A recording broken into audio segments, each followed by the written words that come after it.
फिर इसके बाद एक और दूसरा स्वर्गदूत यह कहता हुआ आया, गिर पड़ा वह बड़ा बेबीलोन, गिर पड़ा जिसने अपने व्यभिचार की कोपमय मदिरा सारी जातियों को पिलाई है। अब यह प्रकाशित वाक्य 14 अध्याय के पद संख्या 8 था, लेकिन अब यह भविष्यवाणी इस अध्याय में और इसके बाद 18वें अध्याय में भी वह भविष्यवाणी वर्णन पढ़ने जा रहे हैं।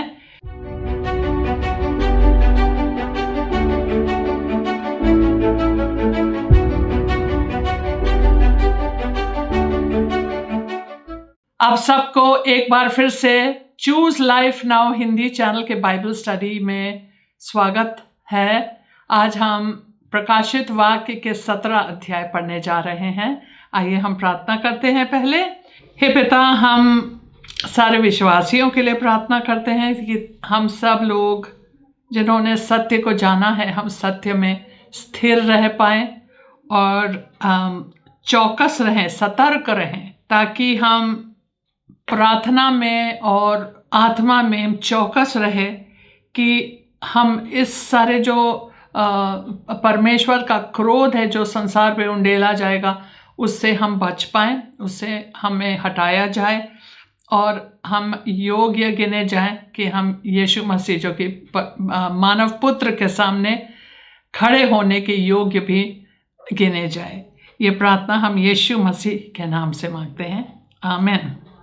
उत्पत्ति ग्रंथ के 11वें अध्याय पद संख्या 1 से लेकर के 8वें पद तक हम पढ़ सकते हैं कि बेबल नामक एक जगह जो कि शिनार के मैदान में था, उसमें किस प्रकार से बेबीलोन की शुरुआत हुई है। बेबल शहर की शुरुआत का वर्णन इसी अध्याय में किया जाता है और निम्रोद के नेतृत्व में सारे विश्व के निवासी ने कहा कि आओ हम लोग एक शहर बनाए अपने लिए और एक गुम्मट भी बनाए जिसकी चोटी आकाश में चली जाए, और हम अपने लिए एक बहुत बड़ा नाम बनाएंगे। नहीं तो परमेश्वर चाहता है कि हम पूरे संसार में फैल जाएं, लेकिन ये लोग जाना नहीं चाहते थे। उन लोग एकजुट होकर एक जगह, एक स्थान पे, मतलब वो परमेश्वर के विरोध में काम कर रहे थे। और यह बेबीलोन जो है एक उन दिनों में एक नगर का नाम था जो कि फरात नदी में पर स्थित था। लेकिन यह बेबीलोन एक दुष्टता का प्रतीक बन चुका है दुनिया में। हर प्रकार का पाप, हर प्रकार का व्यभिचार, हर प्रकार के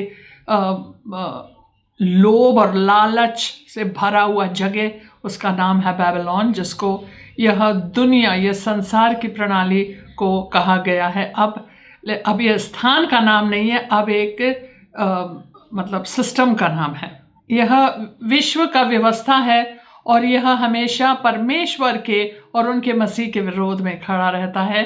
इसीलिए हम उनसे अलग बुलाए गए हैं, उनसे निकाले गए हैं। जब हमने सुसमाचार सुना है और पवित्र आत्मा पाए हैं और हम शुद्ध किए गए हैं, इसी सिस्टम से हम निकाले गए हैं कि वहाँ पे मत जाओ, उन लोग के साथ मत जाओ, न तो उनके साथ नष्ट भी हो जाओगे। आइए हम 17 अध्याय को शुरू करते हैं। पद संख्या 1 में यह लिखा है, जिन 7 स्वर्गदूतों के पास वे 7 कटोरे थे, उनमें से एक ने आकर मुझसे यह कहा, इधर आ, मैं तुझे उस बड़ी वेश्या का दंड दिखाऊंगा जो बहुत से पानी पर बैठी है। तो 7 स्वर्गदूतों में से एक ने यूहन्ना से कहा, आओ तुम्हें कुछ दिखाते हैं कि एक बड़ी वेश्या, उसका दंड मैं दिखाऊंगा, उसके साथ क्या होने वाला है। मतलब वो अब गिर पड़ी है ना, यही तो भविष्यवाणी थी, तो उसके बारे में अब उसको दिखाया जाएगा। तो उसमें लिखा है कि वो बहुत से पानी पर बैठी थी। बहुत से पानी का मतलब है कि वो बहुत सारे राष्ट्रों के ऊपर उनका प्रभाव फैल चुका है और उन्होंने अपने व्यभिचार का जो मदिरा है, उन्होंने पूरे राष्ट्रों को पिला दिया है। यह जो बड़ी वेश्या है, वह संसार में आखिरी दिनों में, मतलब कलेश और महाकलेश के समय में, एक विश्व धर्म का प्रतीक है और यह विश्व धर्म में सारे धर्मों से कुछ न कुछ लिया जा रहा है ताकि सब लोग खुश रहें और सब लोग शांत रहे, कोई लड़ाई ना होने पाए। यह शुरू से है, मतलब यहूदी धर्म से पहले और हमारे मसीही धर्म से पहले, हर एक धर्म से पहले ये धर्म है, सनातन से है, सबसे पुराना धर्म है और वो बहुत सारे जल पे बैठी है, जिसका मतलब है उनका प्रभाव बहुत सारे राष्ट्रों पे फैल चुका है। अब जिस प्रकार से यूहन्ना जब भी किसी भी धार्मिक चीज़ों के बारे में बातें करता है तो हमेशा एक औरत का प्रतीक लेता है, जैसे कि जब वह कलीसिया के लिए, जो कि यीशु मसीह का कलीसिया है, उसको दुल्हन कहा जाता है और वह जो भविष्यवक्तिन जो थी थुआतीरा में, उसको हेजबेल कहा जाता है और इज़राइल को भी उन्होंने एक स्त्री के रूप दिया गया है, उसको भी। और अब यह जो एक पूरे विश्व का जो एकजुट धर्म है वो भी एक बड़ी वेश्या है, एक स्त्री है। और दूसरे पद में आगे बढ़ते हैं, जिसके साथ पृथ्वी के राजाओं ने व्यभिचार किया और पृथ्वी के रहने वाले उसके व्यभिचार के मदिरा से मतवाले हो गए थे। ये तो हमने पहले से बताया है आपको कि वो बहुत सारे जल पे बैठी हुई है, इसका मतलब बहुत सारे राष्ट्रों ने, उनका प्रभाव बहुत सारे राष्ट्रों में फैला हुआ है और उनके व्यभिचार की मदिरा। तब वह मुझे आत्मा में, मतलब वो स्वर्गदूत ने यूहन्ना को, तब वह मुझे आत्मा में जंगल को ले गया और मैंने लाल रंग के पशु पर, जो निंदा के नामों से भरा हुआ था और जिसके 7 सिर और 10 सींग थे, एक स्त्री को बैठे हुए देखा है। अब उनको जब लेके जंगल में लेके गए हैं आत्मा में, तो फिर यूहन्ना ने देखा कि एक पशु है जो कि लाल, हम लोग को जने ऑलरेडी पशु से हम लोग परिचित हो चुके हैं। पशु वो है जो कि मसीह विरोधी है, उसको लाल रंग का पशु कहा गया है। लाल रंग क्योंकि भयानक है, खून पीता है, इसलिए शायद। और मैंने लाल रंग के पशु पर, जो निंदा के नामों से भरा हुआ है, मतलब वो परमेश्वर का निंदा खुल्ला करता है और अपना नफरत दिखाता है, और जिसके 7 सिर हैं, 7 सिर हैं और 10 सींग थे, एक स्त्री को बैठे हुए देखा। उन्हीं के ऊपर सवार है, उन्हीं के ऊपर बैठी हुई है, उन्हीं पे बैठी हुई है। और जो 10 जो सींग है जो हम पढ़ रहे हैं, ये 10 सींग जो 10 राष्ट्र हैं जो अपना अधिकार और अपना सामर्थ इस पशु को देते हैं इस कलेश के समय, और यह स्त्री उनके ऊपर सवार है, मतलब कि वह पशु पे बैठी है ताकि जहाँ जहाँ इनका प्रभाव है, ये वैश्या का भी प्रभाव है वहाँ पे।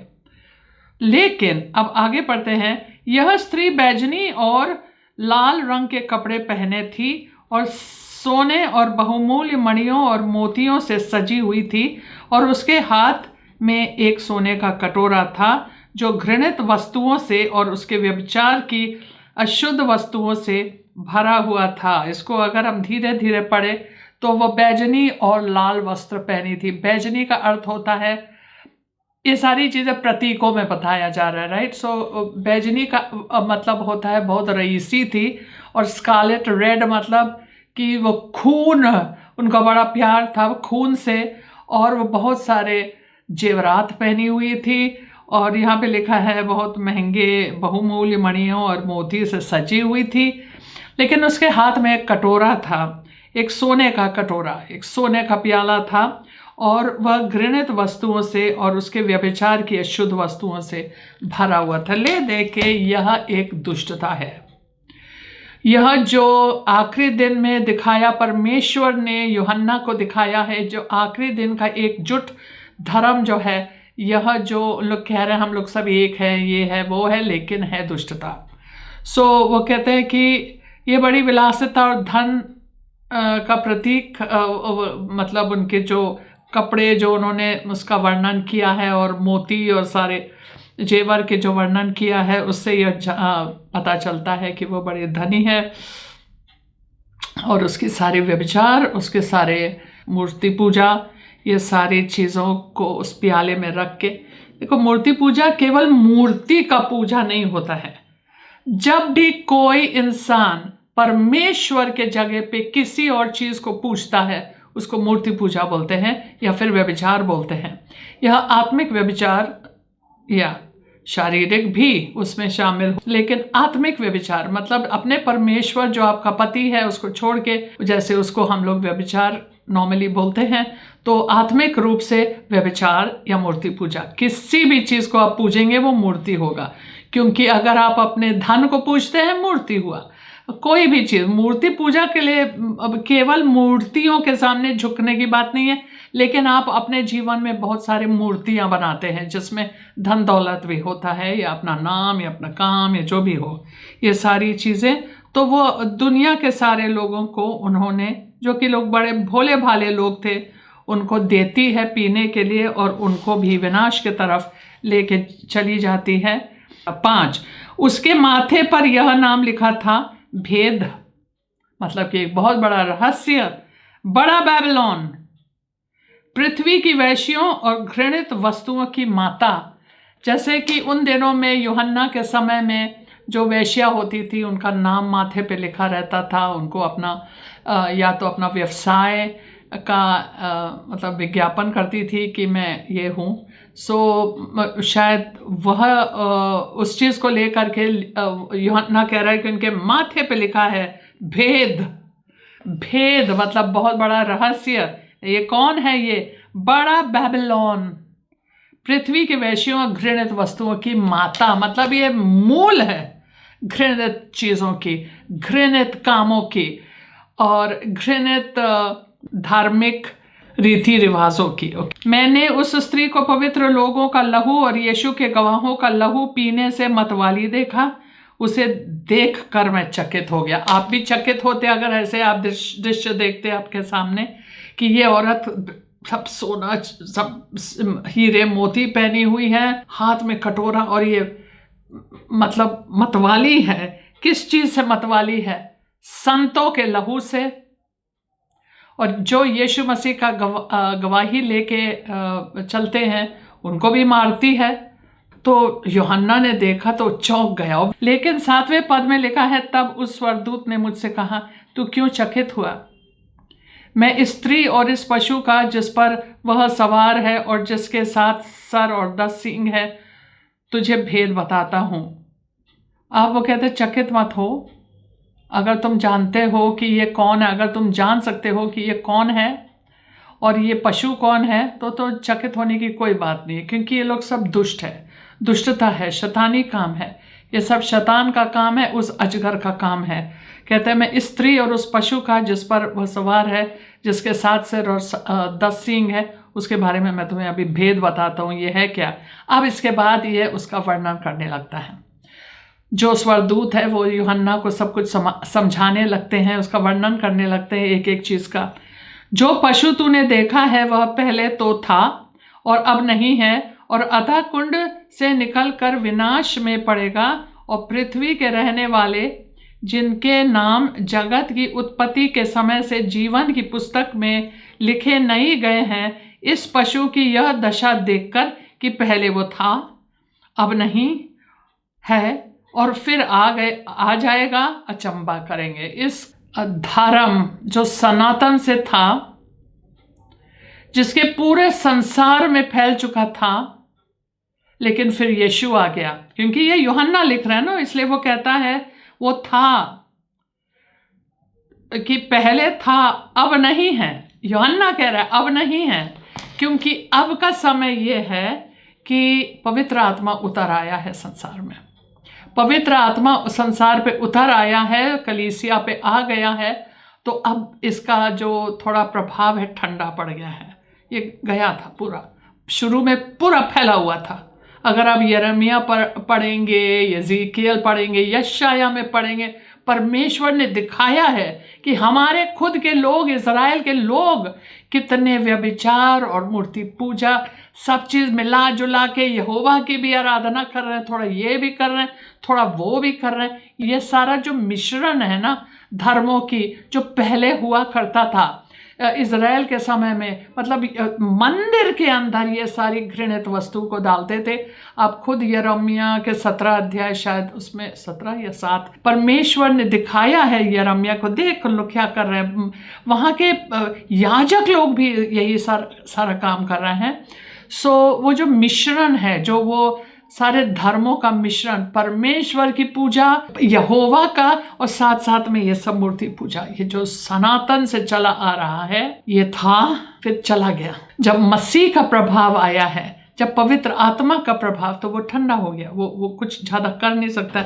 अगर आप मेरे साथ दूसरे थेसलोनियों में चलते हैं, जस्ट 2 मिनट, दूसरे थेसलोनिका के दूसरे अध्याय, और दूसरे अध्याय में यहाँ पे ये चीज़, इस चीज़ का वर्णन साफ साफ किया जाता है। लिखा है, तुम उस दूसरे थेसलोनिकियों का दूसरा अध्याय के 6 पद, तुम उस वस्तु को जानते हो जो उसे अभी रोक रहा है कि वह अपने ही समय से प्रकट हो। ये मसीह विरोधी के लिए बोला गया है और उसके धर्म के बारे में बोला गया है, क्योंकि अधर्म का भेद अब भी कार्य करता जाता है, पर अभी एक रोकने वाला है, और जब तक वह दूर ना हो जाए वह रोके रहेगा। तो जब वह कलीसिया यहाँ से निकल जाता है, जब पवित्र आत्मा चला जाता है, तब उस समय पे ये बंदा फिर से अपना मुंह दिखाएगा और पूरे खुल्ला, और उसका राज्य फैल जाएगा।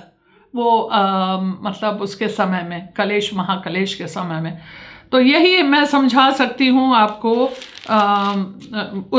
प्रकाशित वाक्य के 17 अध्याय पद संख्या 8 को, इस बहुत लंबा पद है, लेकिन उसमें लिखा है, जो पशु तूने देखा वह पहले तो था पर अब नहीं है, यूहन्ना के समय में अब नहीं है, और अतः कुंड से निकलकर विनाश में पड़ेगा, और अतः कुंड में वापस भी जाएगा, वो विनाश में पड़ेगा। और पृथ्वी के रहने वाले जिनके नाम उत्पत्ति के समय से जीवन की पुस्तक में नहीं लिखी गई, मतलब जिसका विनाश तय है, उन लोग जो हैं बड़े अचंभित होंगे उनसे कि अरे ये पशु को देख, पहले नहीं था, पहले था, अब नहीं है, और फिर आ गया, और फिर इतना मतलब भयंकर रूप धारण कर गया। और फिर वो कहते हैं वो लोग अचंभा करेंगे, उन लोग, क्योंकि उन लोग का मन अंधेरा में है, उन लोग का दिल अंधेरा है, उनका मन ऐसा ही है, मतलब उन लोगों को कोई समझ बुद्धि तो है नहीं, जो लोग यीशु में नहीं है। मतलब बुद्धि परमेश्वर की तरफ से आता है, ज्ञान परमेश्वर की तरफ से आता है। तो यहाँ पे लिखा है कि अब वो है तो उन लोग अचंभा करेंगे। कि कौन लोग अचंभा करेंगे? जिनका नाम जीवन की पुस्तक में उत्पत्ति से नहीं लिखा गया है। 9, उस बुद्धि के लिए जिसमें ज्ञान है, यही अवसर है। वे 7 सिर 7 पहाड़ हैं जिन पर वह स्त्री बैठी है।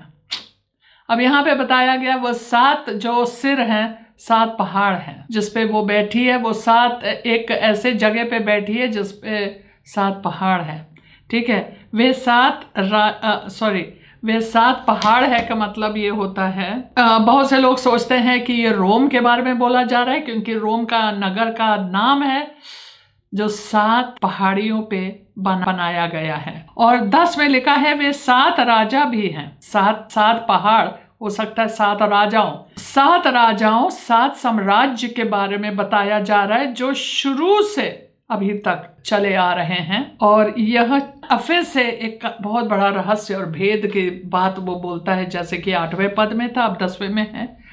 5 तो हो चुके हैं और एक अभी है और एक अब तक आया नहीं, और जब आएगा तो कुछ समय तक उसका रहना भी अवश्य है। पहले इसको बताएं, 7 राजा, हो सकता है 7 पहाड़ 7 राजा हो। 7 राजा मतलब 7 साम्राज्य, जिसका नाम मैं आपको कोशिश करती हूँ हिंदी में बताने। उनका एक राज्य जो शुरू में था वो था मिस्र राज्य, फिर असीरिया का राज्य, फिर बेबीलोन का राज्य, फिर फारसियों का राज्य, मादो फारसी के राज, फारस का राज, फिर ग्रीस का राज। ये 5 हो गए, ये खत्म हो गए। जब तक यूहन्ना ये बातें हम लोग को बता रहे, 5 साम्राज्य खत्म हो चुके हैं। आए बहुत बड़े थे और चले गए। अब यूहन्ना के समय में रोमियो साम्राज्य था, यीशु के समय में रोमियो साम्राज्य था, वो 6ठा है, राइट। 5 चले गए, मिस्र, असीरिया, बेबीलोनिया, मादोफारस और ग्रीस, ठीक है। अब रोमियो छठा। अब हम लोग सात राज्य को देखना है ना। सो एक अभी आया नहीं है, एक अभी आया नहीं है। ये आखिरी में राष्ट्रों के एक 10 राष्ट्रों का एक संघ होगा जिसमें से यह मसीह विरोधी उठेगा। तो वह 7वां होगा। छठा तो रोमियो साम्राज्य है और ये 7वां जो आखिरी में आएगा, जो काफी कमजोर राज्य है, उसमें से मसीह विरोधी आएगा जो कि थोड़े समय के लिए, केवल 7 साल वो राज्य करेगा। वो 7 साल बहुत ही छोटा समय होता है। 11वां पद, जो पशु पहले था और अब नहीं है वह आप 8वां है और उन 7 में से उत्पन्न हुआ। ये समझ में आ रहा है आपको? ये मसीह विरोधी का जो राज्य बहुत छोटे समय के लिए आएगा वह 8वां है, लेकिन 7वें में से निकलेगा, 7 में से निकलेगा और विनाश में पड़ेगा। मतलब उसका राज्य 7 साल के लिए ही है, आपके 7 साल का कलेश का समय है और फिर उसका विनाश हो जाएगा। 12, जो 10 सींग तूने देखे वे 10 राजा हैं जिन्होंने अब तक राज्य नहीं पाया, पर उस पशु के साथ घड़ी भर के लिए राजाओं का सा अधिकार पाएंगे। तो ये जो 10 सींग है, 10 स्टेट्स हैं, प्रांत है, 10 राष्ट्र हैं, आप कह सकते हैं, जो एकजुट होकर के मसीह विरोधी को या पशु को अपना सामर्थ्य और अपना अधिकार देते हैं, ताकि वो इतना भयंकर बन जाता है थोड़े समय के लिए। और उन लोग को भी अभी तक कोई मुकुट नहीं मिला, उन लोग को कुछ नहीं मिला, लेकिन अब थोड़े समय के लिए उनको भी मसीह विरोधी के साथ, पशु के साथ थोड़े घड़ी भर के लिए राजाओं का सा अधिकार मिलेगा। इसलिए राजा का अधिकार में ये सब एक मन होंगे और वे अपनी अपनी सामर्थ्य और अधिकार उस पशु को देंगे। 14, वे मेमने से लड़ेंगे। मतलब उन लोग अपने को क्या समझ लेते हैं, नहीं समझ में आ रहा है। वे मेमने से लड़ेंगे जो कि यीशु मसीह है, और मेमना उन पर जय पाएगा क्योंकि वह प्रभुओं का प्रभु और राजाओं का राजा है। आमीन।